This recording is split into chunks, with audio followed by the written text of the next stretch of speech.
Buenas tardes, mi nombre es José Luis Martínez González. Continuando con el video, tenemos medios de control de transitorios. Problemas de los transitorios pueden causar. En el capítulo 1 mi compañero anteriormente había mencionado algunos fenómenos que se pueden presentar en las líneas de conducción por presión, ya sea por algunos equipos que sean bombeo o en una conducción de gravedad. A continuación presentaremos algunos problemas que los transitorios pueden ocasionar. Las sobrepresiones. Las sobrepresiones son producidas por el resultado de un golpe de ariete. El golpe de ariete anteriormente ya lo habían mencionado, que son las sobrepresiones. Esto puede provocar en nuestra línea de conducción o en nuestra tubería que se reviente o que se averien. Las depresiones. Nos menciona que las tuberías que están por debajo de la tierra pueden llegar, a pesar de que sufren la presión atmosférica, también pueden sufrir del empuje de la tierra. Por lo tanto, el material del cual va a estar constituido tiene que ser muy resistente y rígido para poder soportar todas estas fuerzas. Fatiga del material. Nos dice que por medio de las fuerzas dinámicas en un tiempo prolongado sobre una parte de nuestra tubería puede provocar que éstas puedan tener vibraciones y consecuentemente a ello estas vibraciones se vayan a los elementos que sostienen a la tubería y por lo tanto todo esto tenga que su resistencia del material falle, o más bien sea, como comúnmente se conoce, es la falla por la fatiga. La sobrevelocidad de las máquinas. Nos dice que las piezas rodantes de las bombas y de los motores están constantemente expuestas a las fuerzas centrífugas. Principios generales en la protección contra el golpe de ariete. Tenemos algunas ecuaciones. La que vamos a ver es la fórmula de Shukovsky. Puede ser escrita de la siguiente forma, que es delta H, que es igual a A por la variación instantánea del gasto, todo esto dividido sobre el área. La ecuación anterior principalmente nos sirve para algunas posibilidades para reducir las variaciones de presiones en los transitorios, como por ejemplo tenemos algunos puntos: aumento de la sección transversal de la tubería A, lo que nos dice que podemos cambiar de un diámetro de tubería a otro. Esto es un poco caro, pero se puede hacer mediante algunas partes, cambiar la tubería de diámetro pequeño por una grande mientras la longitud sea pequeña. Disminución de la velocidad de propagación de ondas de presión. Esto nos dice que es más bien una relación entre la elasticidad del material del cual está hecha la tubería y el aire que contenga el agua. Aumento del tiempo de duración del proceso transitorio. Esto nos quiere decir que entre más cuando se cierra unas válvulas, nos dicen que entre más tarde en cerrarse, es más propenso a que suframos de los golpes de ariete. Por lo tanto, que tenemos que tener un aumento más en el tiempo del cerrado de las válvulas. Limitación de la longitud de la tubería. Esto nos dice que entre más largo sea la tubería es más propenso a sufrir los golpes de ariete. Por lo tanto, se propone que a cada mitad de la tubería seccionarla y tenemos que poner algunos tanques de almacenamiento. De igual forma, en las líneas de bombeo poder poner algunos cárcamos por etapas en las líneas de bombeo. Los cárcamos no son más que almacenamientos de agua por debajo de la tierra. Y por último, la reducción de la variación del gasto en la tubería. Aquí tenemos algunos medios de control de transitorios que más adelante podremos ver. Torre de oscilación. La torre de oscilación es un cilindro el cual está verticalmente parado y unido a las tuberías. Este está abierto por arriba, lo cual tiene una comunicación directa con la atmósfera. Los cilindros algunos cilindros igual pueden ser tomados como torres de oscilación, ya sea que sean del mismo tubo de la conducción y mismo diámetro. También tenemos que las torres de oscilación aseguran la entrada del agua a la tubería de baja presión en esta y reciben el agua que sale de la tubería al subir la presión. También tenemos que para estas torres, entre más grande sea el área libre del agua, es mejor para evitar los golpes de ariete. Las ventajas que presentan las torres de oscilación son que son de un buen funcionamiento y muy fácil. No se necesita un mantenimiento muy constante. Tampoco se necesitan mecanismos para que añadan algún tipo de agua o para reponer todo esto. El transitorio generado no se transmite aguas abajo de la torre si se diseña adecuadamente. Algunas desventajas son dos. La primera se deriva de la geometría, ya que esta torre tiene que tener un alto el cual sea más grande que la altura de las cargas piezométricas, y la segunda desventaja es el comportamiento que tiene la torre durante el transitorio en una línea de bombeo. La cámara de aire. Estos son muy utilizados, ya que mediante estos controlan el transitorio, que son generados por la interrupción o corte de energía. Estos son unas cavidades de aire que van conectadas a las tuberías. Esta es una relación entre los vacíos y las presiones que tiene entre la cámara de aire, las tuberías, y así es como fluirán los gastos dependiendo si es muy alta la presión o si es muy baja. El caudal de la tubería se reduce de una forma controlada. También nos dice, como lo había mencionado antes, es muy bueno cuando se corta la electricidad. Esto, al cortarse la electricidad, no fluye muy bien el agua, por lo tanto la cámara de aire hace que este sea el mecanismo por el cual el agua fluya de una manera constante. Cuando mayor sea el gasto que circula la cámara de aire a la tubería durante los periodos de presión en la tubería, tanto menores serán las depresiones y el peligro de vacío y de separaciones. Cuando mayor sea el gasto que circula en la cámara del aire de la tubería de los periodos de depresión en la tubería, tanto menores serán las depresiones y el peligro de vacío y de separación. La resistencia simétrica puede lograrse también mediante una boquilla asimétrica que crea condiciones para un vacío es más fácil de la cámara para su sellado. Algunas ventajas e inconvenientes que pueden presentarse en las cámaras de aire son: la primera ventaja fundamental de la cámara de aire frente a la torre de oscilación y el tanque de adicional unidimensional.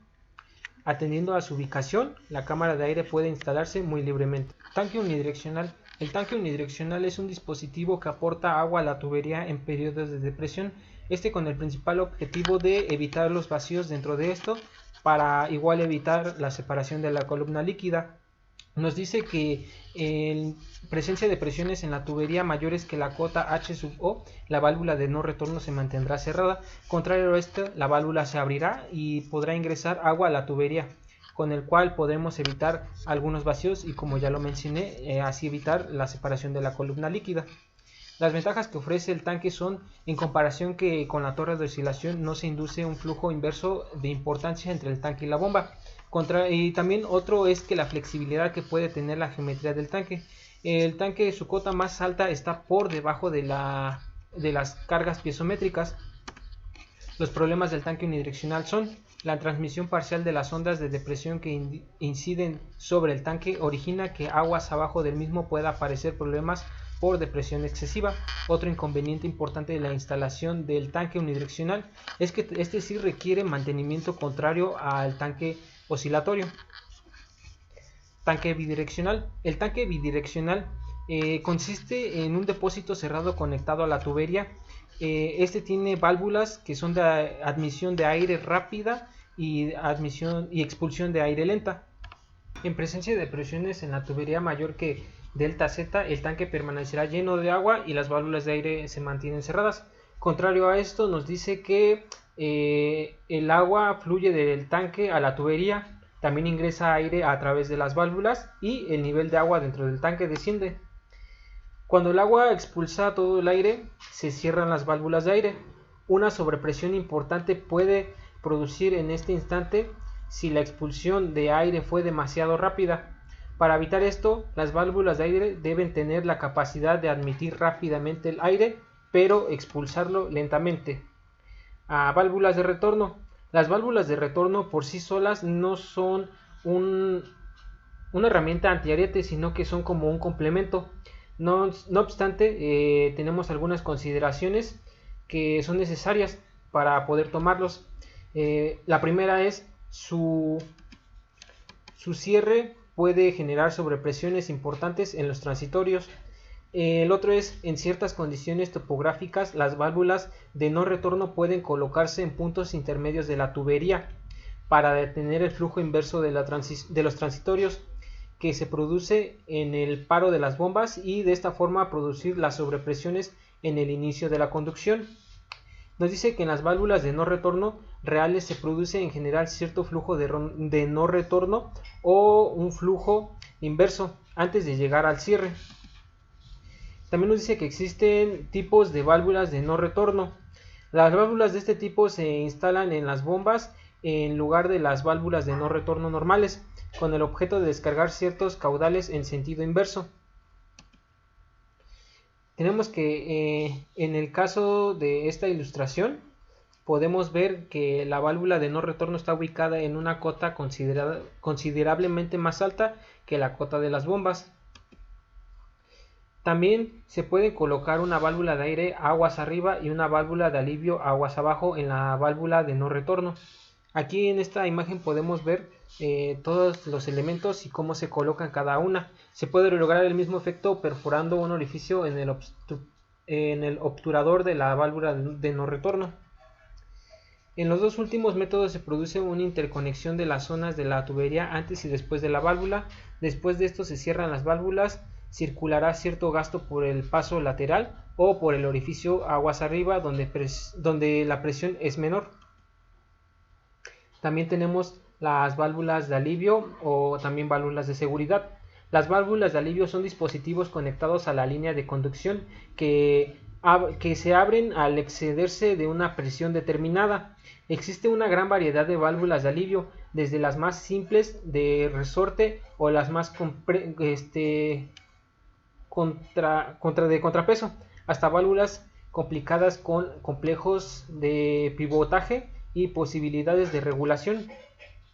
Como podremos ver en esta imagen, se muestra una válvula de alivio de resorte, que es uno de los tipos más sencillos de válvula. Por medio de un vástago y un plato, el resorte mantiene tapado un orificio que está comunicado con el agua de la tubería.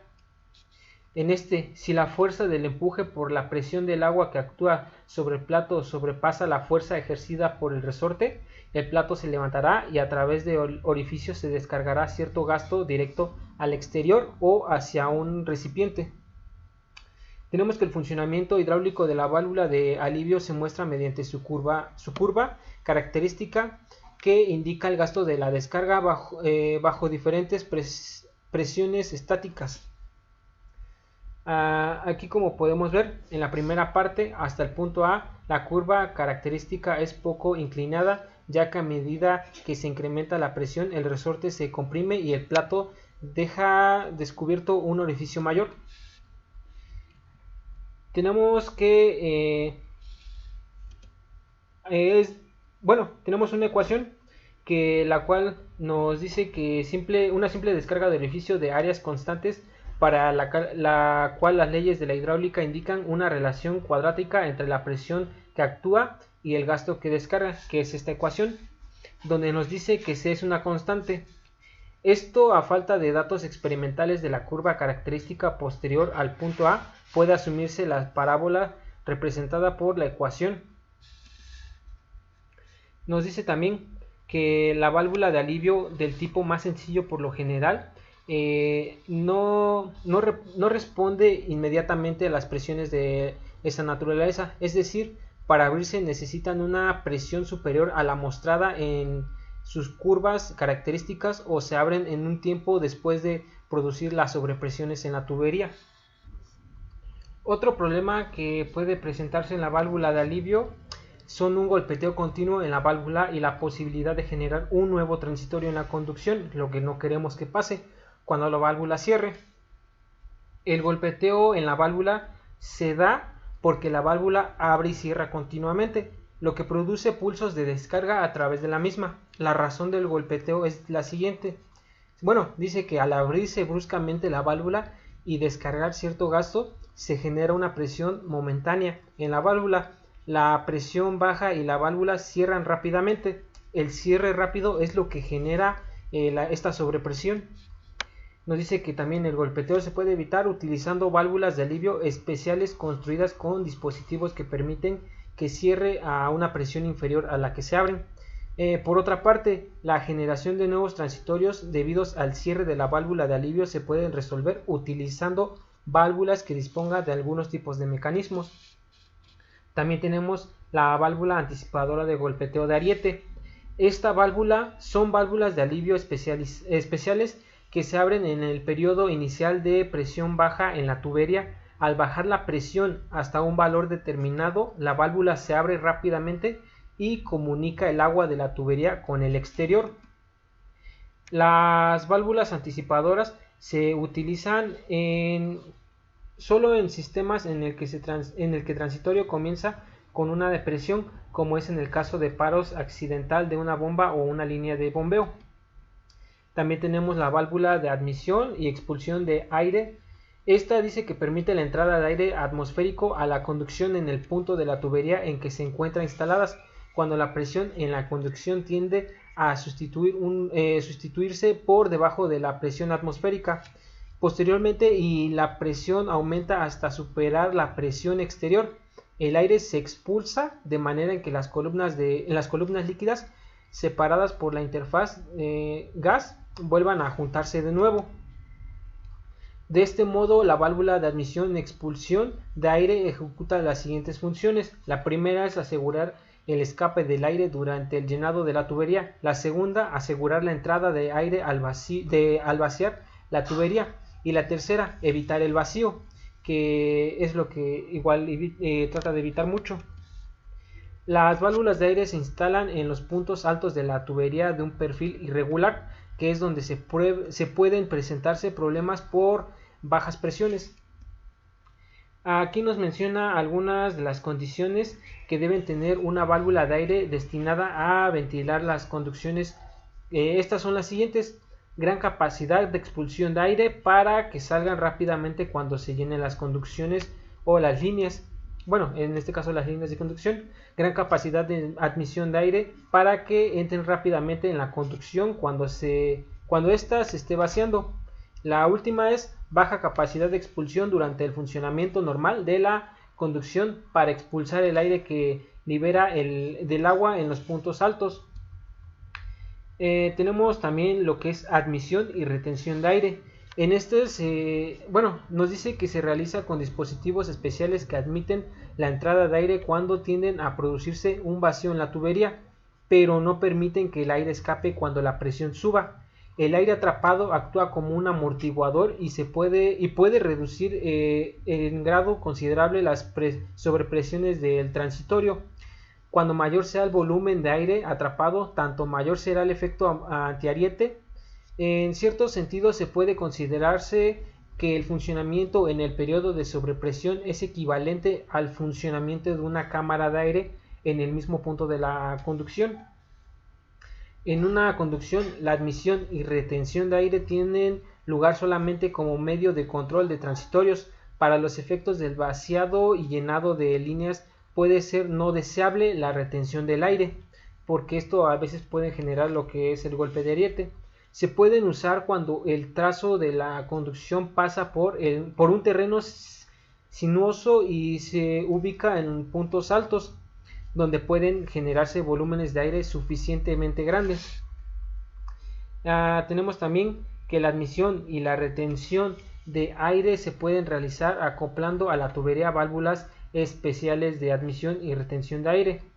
También, cuando deja de existir la presión de vacío en la línea, el obturador se cierra bajo la acción de su propio peso y retiene el aire. También tenemos membranas protectoras o fusibles hidráulicos. Consisten son discos finos de metal u otros materiales que se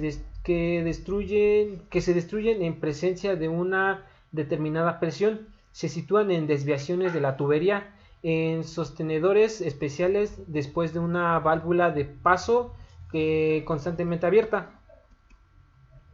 Estas tienen en cuenta su bajo costo, teniendo en cuenta su bajo costo y la posibilidad de fallas en el funcionamiento de los dispositivos antiariete, se recomienda mucho su uso, aparte de los medios antiarietes normales. Como una protección adicional, las membranas se colocan cerca de la planta de bombeo o en otros lugares que se quiera proteger especialmente. Tenemos también lo que es la adición de un volanteo de inercia al árbol del equipo de bombeo, como se muestra aquí a continuación. En este tenemos cuando más lento sea el paro de los equipos de bombeo, tanto menores son las depresiones sobre presiones del transitorio. Mediante la adición de volantes especiales al árbol del equipo pueden aumentarse de la inercia y hacerse más lento el paro.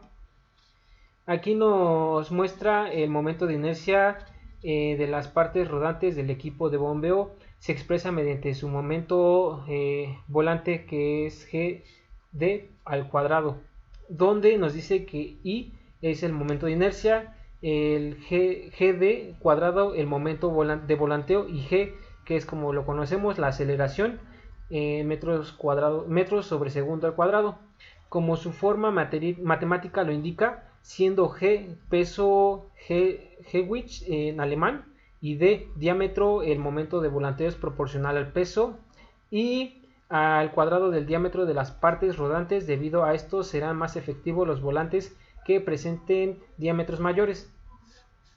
En la literatura norteamericana, en vez de Gd cuadrado se usa la magnitud Wr al cuadrado, donde W señala el peso y R el radio. La relación entre estos dos es como se muestra a continuación. La protección antiariete con un volante puede utilizarse en ramos cortos de tubería, donde se pueda lograr un aumento considerable del tiempo de paro de las bombas en comparación con la fase del golpeteo. Aquí tenemos, probablemente por las causas anteriores, los volantes de inercia no han tenido un gran uso. A pesar de todo, con dimensiones aceptables, este medio antiariete no debe descartarse, ya que es sencillo, presenta un funcionamiento seguro y no requiere algún mantenimiento. Por estas razones, la descarga inversa no restringida se practica solo en casos muy especiales. El flujo en sentido inverso puede generar una rotación de las bombas en sentido contrario, es decir, hacerlas operar como turbinas. Tenemos también la descarga inversa de agua en las bombas. Al usar este medio de control, después de invertirse el flujo de agua en los transitorios, se pueden descargar ciertos caudales en sentido inverso por las bombas. En su forma más sencilla, la descarga inversa podría lograrse mediante una simple eliminación de las válvulas de no retorno de las bombas. El arranque, como podemos ver aquí, siguiente de las bombas después de una descarga inversa no restringida tendría que producirse con una tubería vacía, puesto que el volumen de agua contenido en la tubería y en su caso en el tanque. La rotación invertida de los equipos de bombeo se debe evitar o al menos limitar, fundamentalmente por dos razones. La primera, no todas las bombas y los motores eléctricos están diseñados para resistir una rotación invertida. El giro del conjunto motor-bomba en sentido contrario al normal puede tener consecuencias negativas tanto para el cojinetes que soportan el eje como para el sistema de escobillas que permiten el paso de las corrientes al bobinado del rotor. La descarga inversa restringida puede lograrse de diversas maneras. Una posibilidad es el empleo de válvulas de cierre gradual programadas ubicadas a las salidas de las bombas, que comienzan a cerrarse en el momento de conexiones de la energía eléctrica. También tenemos la instalación de un paso lateral en la planta de bombeo. El paso lateral puede ser de utilidad en las plantas en que el grupo motor-bomba disponen de ciertos niveles de presión en su sección. Al producir el fallo de las bombas, la presión comienza a descender aguas abajo de la válvula de no retorno, colocando la salida de las bombas. Si la presión llega a caer por debajo del nivel de agua en el depósito del cual se alimenta las bombas, entonces se produce un flujo por el bypass desde el depósito de succión hasta la conducción principal sin pasar por las bombas. Este aporte de caudal realiza una función de control similar a la que haría un tanque unidireccional instalado en dicho punto. En definitiva, se considera evitar que las depresiones en el tramo inicial, aguas abajo de la planta, lleguen a ser importantes. Esto sería todo de mi parte.